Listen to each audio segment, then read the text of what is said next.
You have love languages in your personal life, but do those translate over to work? Well, after years of organizational behavior research, it turns out that the answer is yes. You do have love languages at work. Let's talk about it. Welcome to It's Monday. What's Jonathan thinking?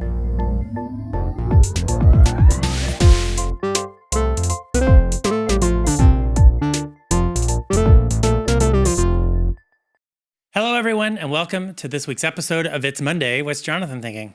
I hope you all had an amazing Thanksgiving weekend, and congrats to my friends in England, whose team maintained the leader position in the World Cup. But don't turn off your rear view sensors just yet. I think the USA team could come from behind. Anyway, many of you might be familiar with Dr. Gary Chapman's work encapsulated in his 1992 book called The 5 Love Languages: The Secret to Love That Lasts.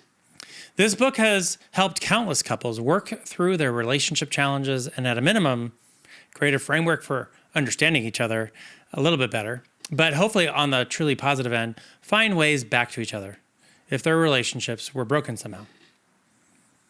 But do the love languages that we have at home carry forward into the workplace?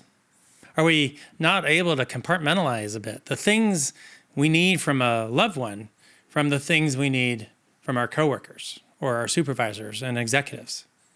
Well, fast forward to 2011, and after years of research, Dr. Chapman released a follow-up book called The 5 Languages of Appreciation in the Workplace with co-author Paul White. I highly recommend this book for anyone.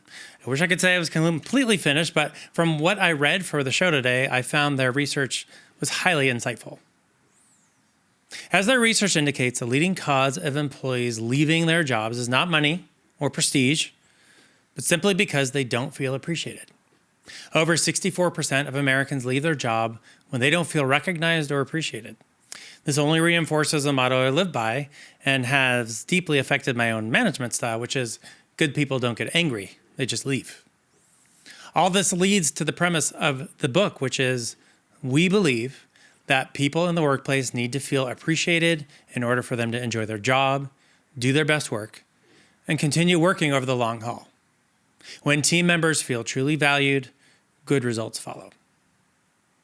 So let's just be honest with ourselves. As hard as we may try to put our emotions to the side, as much as we would like to govern ourselves from a stance of rationality, emotions happen, and they guide our actions. They govern our attitude, and although they may sometimes cloud our judgment, ignoring them can be harmful. We all have needs at home and at work. And when those needs are not satisfied, hold on, this isn't going in the right direction. When our language is not received as we would like it, and we do not receive according to our language that motivates us, we start to emotionally shut down. At home, we feel like our spouse doesn't love us anymore, and at work, we feel like our bosses and the companies we work for don't appreciate us anymore. Both can have disastrous results. So let's dig in and discover what these languages of appreciation are and how we can use a hyper-awareness to them to be better leaders for our organizations, better managers, and better colleagues. First, let's draw this parallel from the original 5 love languages. In Dr. Chapman's original work, he listed these 5 ways that people express and receive love. Number 1, words of affirmation. Number 2, quality time. Number 3, acts of service. Number 4, tangible gifts. And number 5, physical touch. Hopefully, in listing this, it's clear that not all of these are going to translate too well to the workplace. Physical touch, for example, has to be handled very carefully, of course. But let's explore how these languages of love can be modified a bit to work as languages of appreciation that are so important in the workplace. The first language of appreciation in the workplace is words of affirmation. Some people need to be told where they stand. This language to me is the one that easily translates almost one for one from the love language we speak with in our relationships to the ways we feel fulfillment at work. For people who really need words of affirmation in the workplace, how people think of them is incredibly important to their emotional state. These are your attaboys, as they are often called, or simple words of encouragement that we hear along the way. These are words of praise.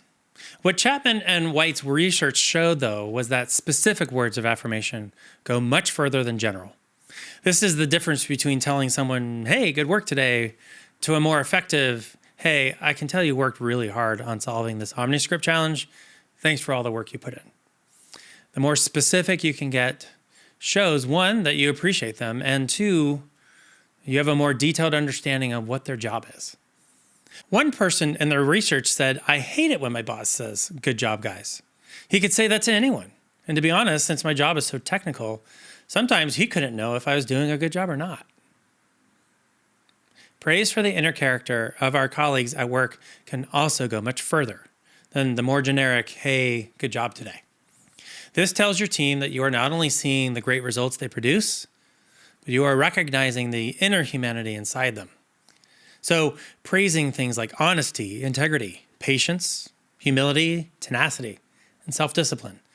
Finding time to recognize a person for this puts that deposit in their emotional bank, if you will, that can reinforce that working for your company was a good choice for them.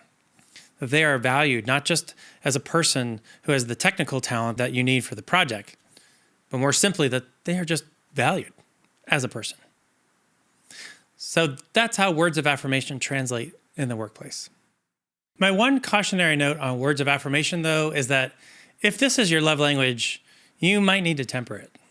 Meaning your manager's sole purpose in life shouldn't have to be to remind you how cool you are and how appreciated you are. If you are never receiving words of affirmation ever, I totally get it. But if the frequency with which you hear words of affirmation needs to be like multiple times a day, there's likely something deeper going on that has nothing to do with your workplace. The next language of appreciation is quality time. Generally, this is just the time you allocate to spend with your team, but this topic turns out to be a bit more nuanced because different people value time in different ways. Chapman and White call these nuances dialects. That is to say that just as English sounds a bit different in the Northeast of the United States than it does in the South or the West, so too does some of the languages of appreciation. So quality time has forms that they take that may impact your employees differently, depending on how they receive this language of appreciation. Let me give you some examples. Focused attention is one of the most important aspects of quality time, right? Booking the one-on-one with your employee doesn't just check the quality time box. See, we have 30 minutes every week. I'm giving them quality time. Well, yes, it's scheduled. But if you're spending this time looking at your phone or replying to an email or allowing random walk-ups to interrupt the meeting, then you're really not giving your teammate quality time and certainly not giving them focused attention. What does this tell them? You're not important. Quality conversation is another dialect of quality time that is often missed. Quality conversation means that I'm seeking to create a safe environment in which you can share your accomplishments, frustrations, and suggestions. Maybe you ask probing questions with the intention of not answering them for your employees. It's hard, I know. It's so much easier to just give someone the answer, right? But very often that's not what they're seeking. Just because you think you have the answer doesn't mean it's the answer your employee was looking for. Rather, the open-ended question reinforces to your employee that you were listening and also empowers them to answer their question on their own, to find the answer that works for them. As leaders, we get distracted into believing that everyone is expecting that sagacious answer from us. More often than not, they just want to be heard. And that's what quality time is really for. So when it comes to quality time, here are some other things that will really make a difference. Number 1, maintain eye contact. Number 2, resist the impulse to interrupt.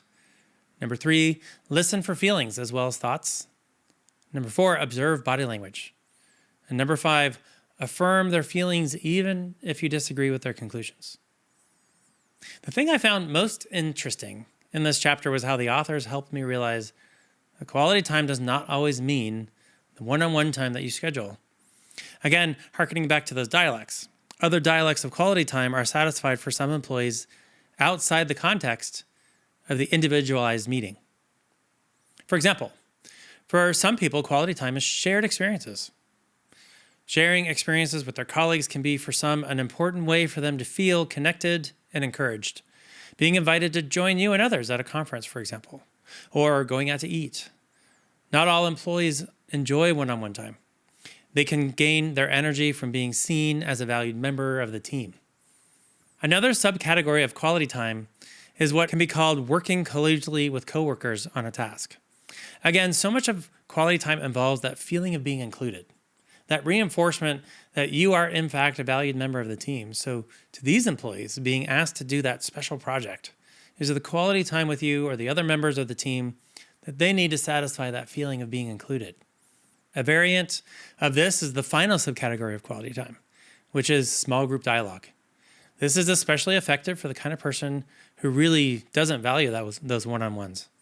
Often being included in small groups where you are asking maybe a group of teammates to share new ideas or suggestions or discuss how to improve things, that might be enough for them to feel that that quality time box has been checked. The next language of appreciation is acts of service, which happens to be my favorite. And as it turns out, this is my love language at work. Let's dig into it. Just like in our love languages for relationships, acts of service can be generally defined as the gestures of help or assistance that we can offer others. And for the employee who is not intrinsically motivated by the other languages of appreciation, they might be the kind of person for whom these acts of service show that they are valued and appreciated at work. Again, generically, this can be simply offering to help someone do something that they cannot do by themselves. For example, in the book, we are introduced to Maggie, who has lots of energy, works hard, and is extremely efficient. But Maggie's also 5 feet tall. So offering to get her something from a top shelf is greatly appreciated. In all seriousness, though, as someone whose language of appreciation is acts of service, she loves hearing, is there anything I can do to help? For employees like Maggie, gifts and words of praise are not going to motivate them or help them feel appreciated, but the simple act of offering to help can go so far. Just like quality time, acts of service has dialects too. For example, with acts of service, serving voluntarily is highly important. People know when someone is helping them out of some sort of obligation they feel or because they've been directed to. Johnny, go help Maggie. That's not going to help Maggie feel good about being helped. That wasn't an act of service. It was an order. Receiving help from someone who is grumpy or resents having to help is not encouraging. Next, offering to help, but only if you can do it your way. If this is your mindset towards acts of service, you might find that your efforts are not as well received as you expected. If you're going to help someone, acknowledge that they have a certain way they like things being done and do it that way. Taking something off of someone's plate only to have them stress about how it's going to be done is not going to lighten their load, if that makes sense. I love this next one. Ask before you help.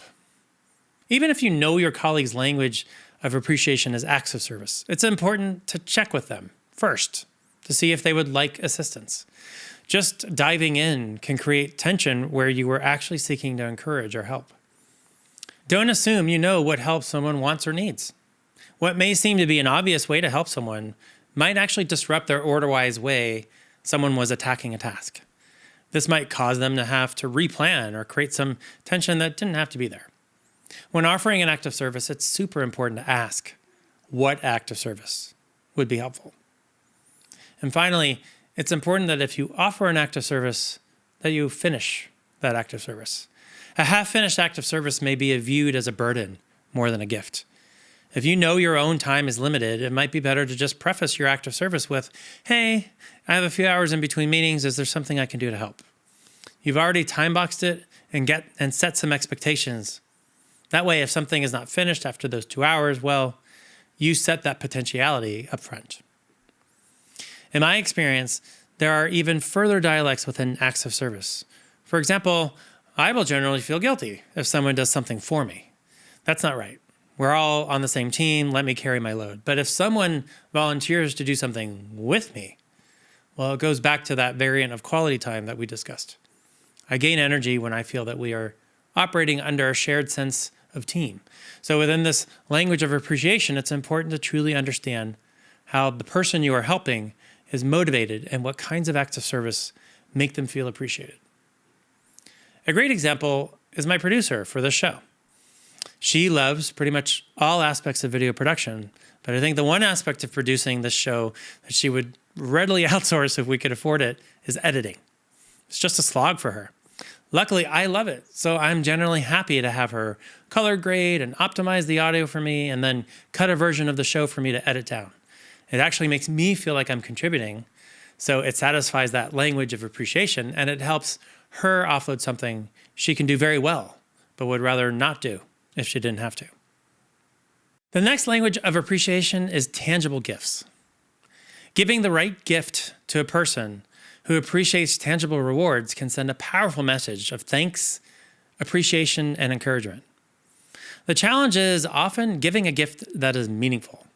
The standard watch after 5 years of service isn't exactly a carrot for some people.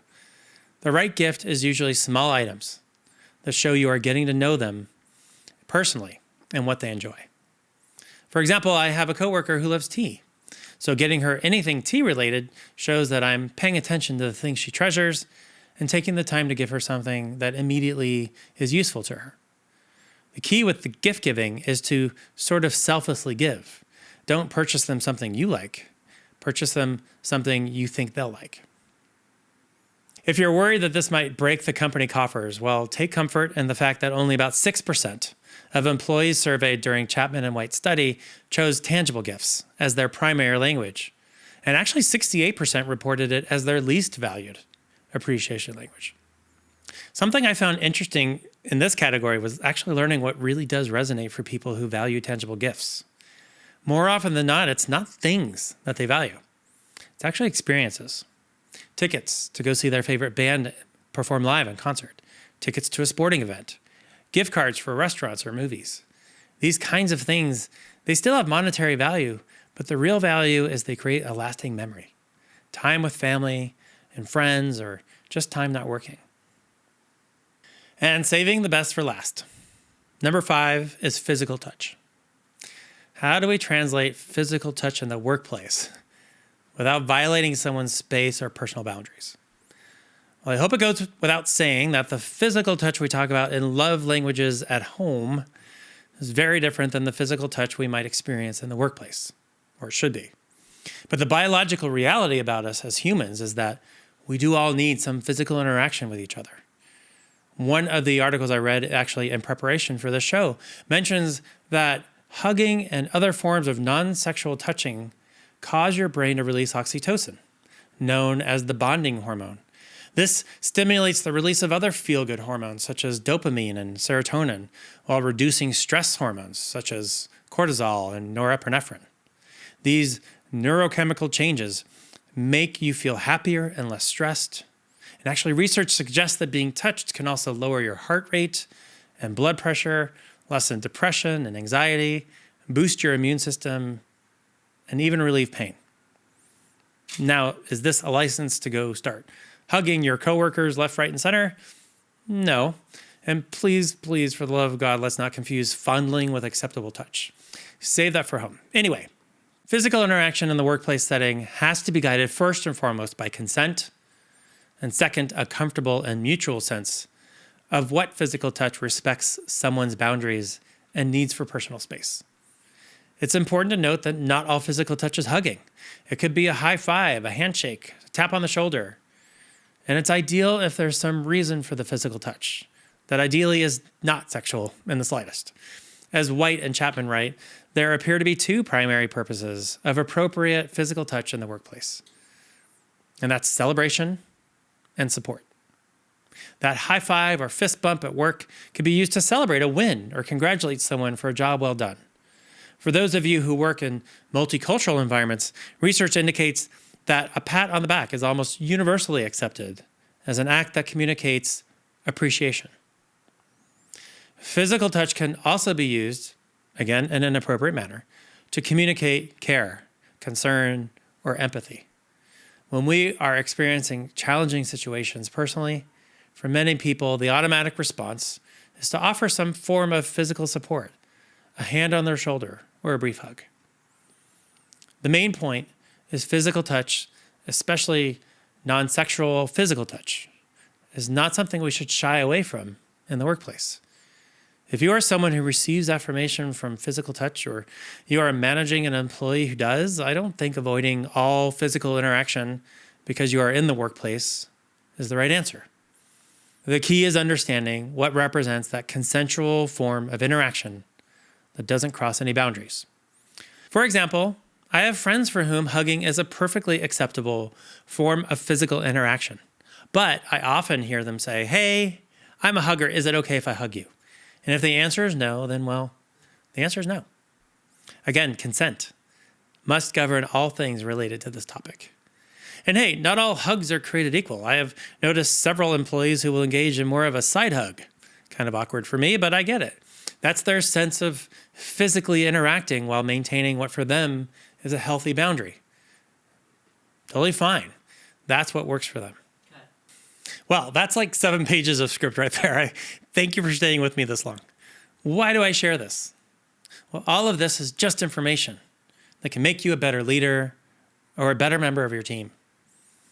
What can you do with this information?